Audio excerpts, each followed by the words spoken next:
Today we're going to be going through a top secret government paper called the Q4-86 Research Report from CARET, Commercial Applications Research for Extraterrestrial Technology.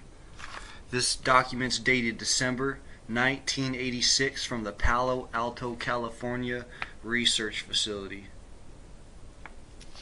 Now, what's in this document is extremely surprising. It talks about the executive summary, talks about anti-gravity, has pictures of alien artifacts, pictures of anti-gravity generators, lots of X'd out and secret information.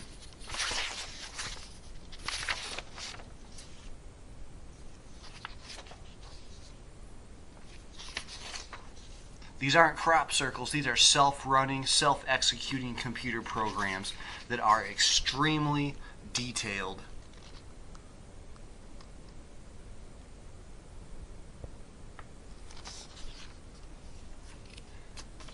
Now when I say top secret, it means they really don't want you to know what's in this.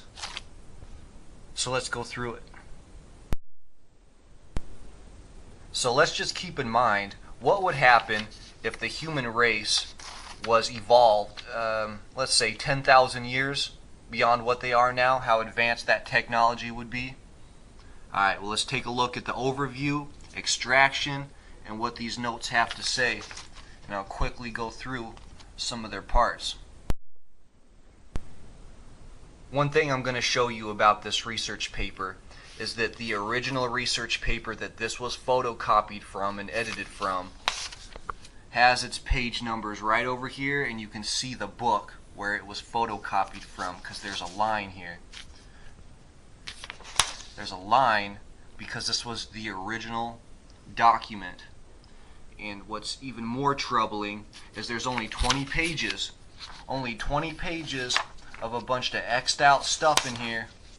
And when you look at the page number, okay, go look at the page number, and it says 123, and it's only on page 17. So there is a whole lot of information here that is missing and X'd out.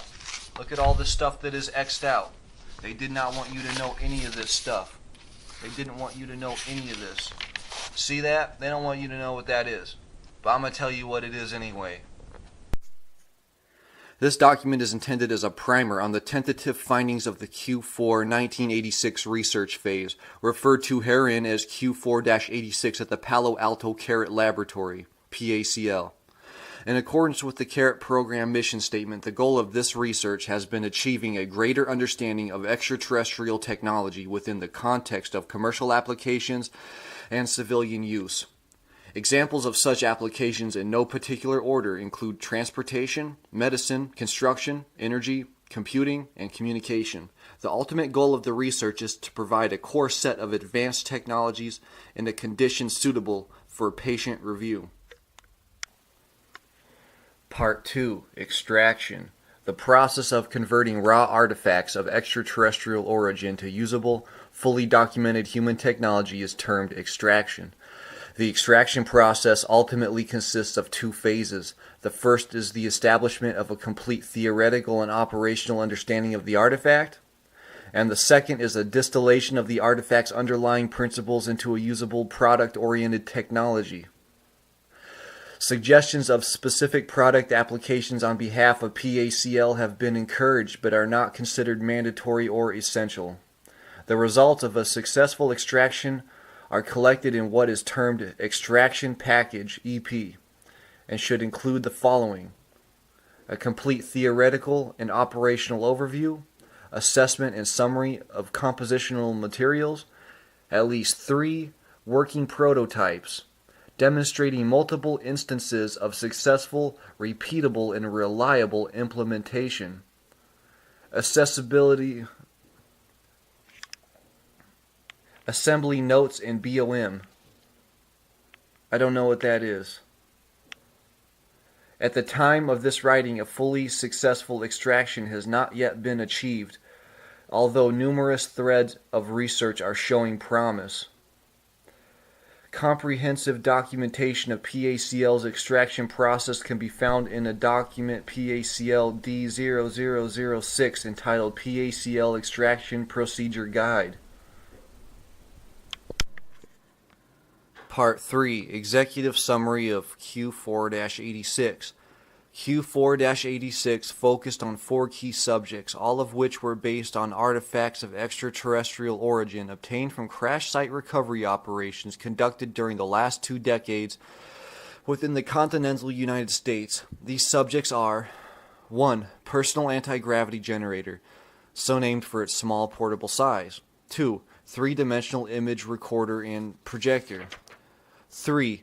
A complex system of symbols and geometric constructs capable of both defining the functionality of certain artifacts as well as manipulating their behavior, crudely analogous to a computer programming language but without the need for a compilation or interruption phase.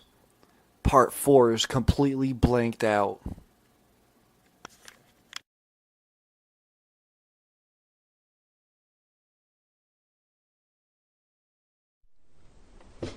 Okay, so let's go over this self-running, self-executing diagram. This is an extremely detailed diagram that's not from this world because it's not from our technology. This diagram is so extremely detailed. Let's zoom in right over here and see what we can see. Now, we zoom all the way in here. There's still another ring with even more writing on the inside of this. That's extremely, extremely detailed. That's a beautiful piece of art. And we're all the way just zoomed in just right here. Now imagine how much we could zoom into these other parts.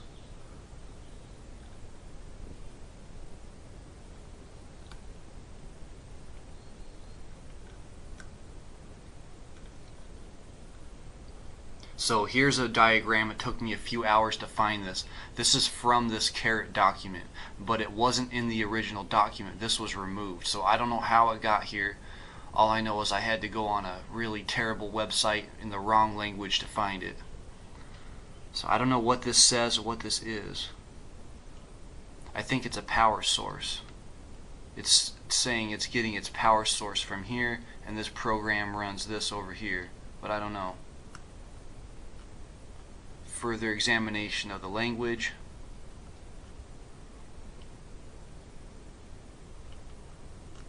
Okay, so in the Matrix, they borrowed some old languages, just like Star Wars. They borrowed some old languages and they said, okay, we'll put that in the movie. Now these old languages, I don't remember what they were, but there's 5 matches from this textile. And some of them are turned sideways a little bit, but nevertheless, it's 5 matches. But the most shocking thing is what's in this document is this. Now, this just looks like a bunch of Sonic's rings, okay? But there's been a lot of Dragonfly drone sightings, like this one.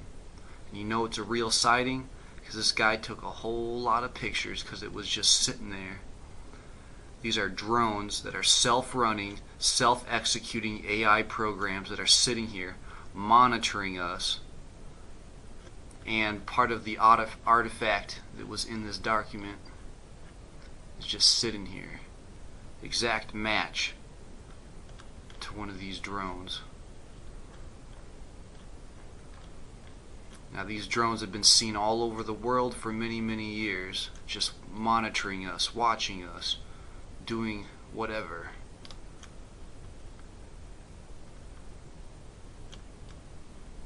And that guy took a whole lot of pictures because anybody would take a whole lot of pictures. It's very shocking to see this thing flying above you. So there's been a lot of documented cases like this one in 1974 in France. And the guy drew it like a retard, but nevertheless. Here's another one from 1997. Here's another one. And here's another one. And of course this always makes the paper, but then it gets taken out because your government wants to completely deny everything. Okay, let's go back to Project Pulsar, or Pulsar Project. Now of course, here's some language here. There's no telling if it's real or fake. Here's some language here. Examples of language. Examples of language.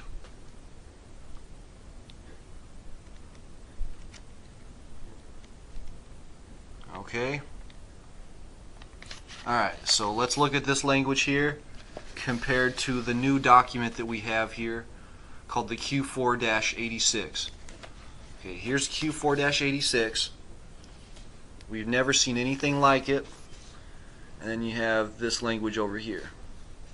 Okay, I think I could translate some of this. It says, you don't want to meet this guy because he will bite your dick off. Okay? Maybe that's not what it says.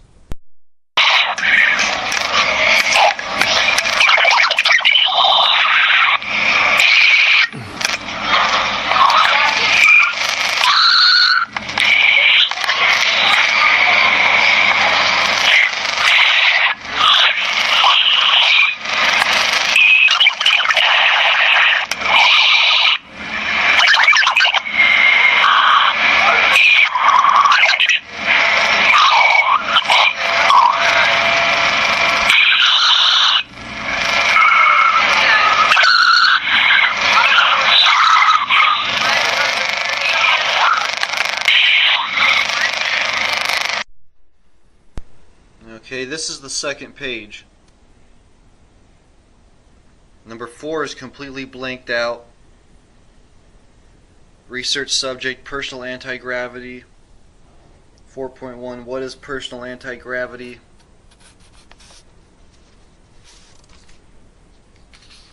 Next page is completely blanked out. They didn't want you to know what that is, that's why it's blanked out.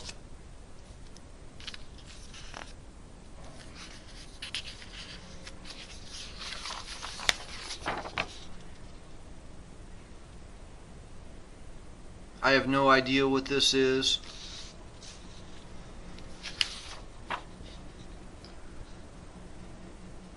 Number 4.2, overview of recovered anti-gravity artifacts.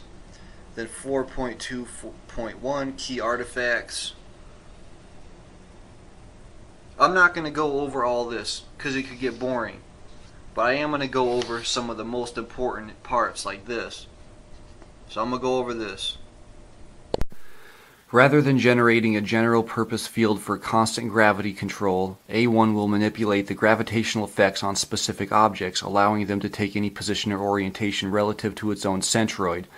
Component mode appears to be used commonly for maintaining the physical construction of the craft's design, rather than attaching a craft's components by one and another as a way of rivets, adhesives, welding, and the like. They are simply held in place quite precisely by anti-gravitational means.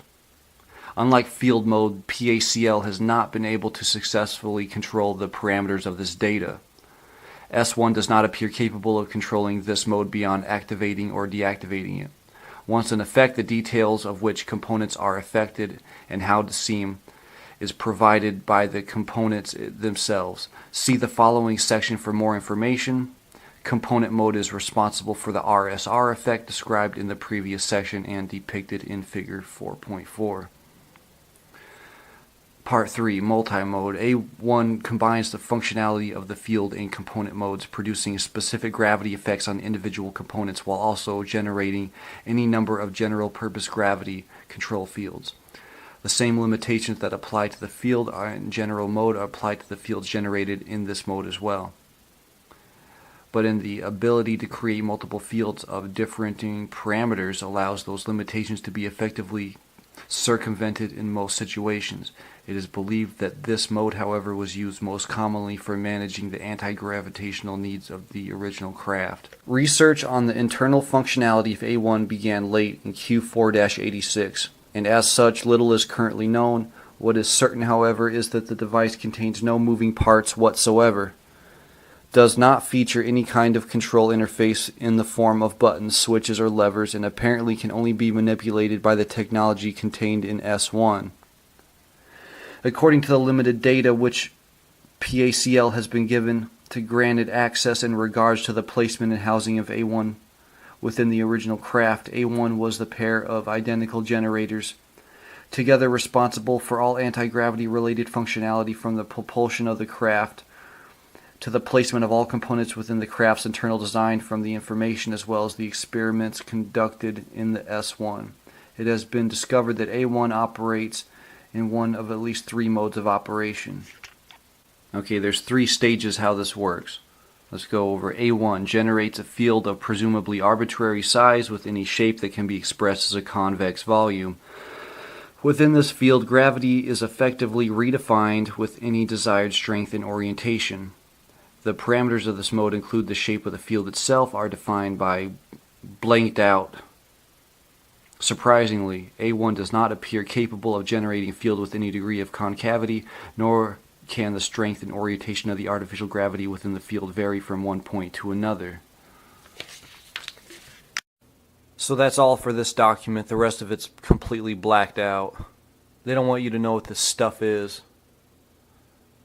It's just a matter of time till Google takes everything off the internet that they don't want. So here's the download in the description below for this document. Everybody can look at it while it's still available.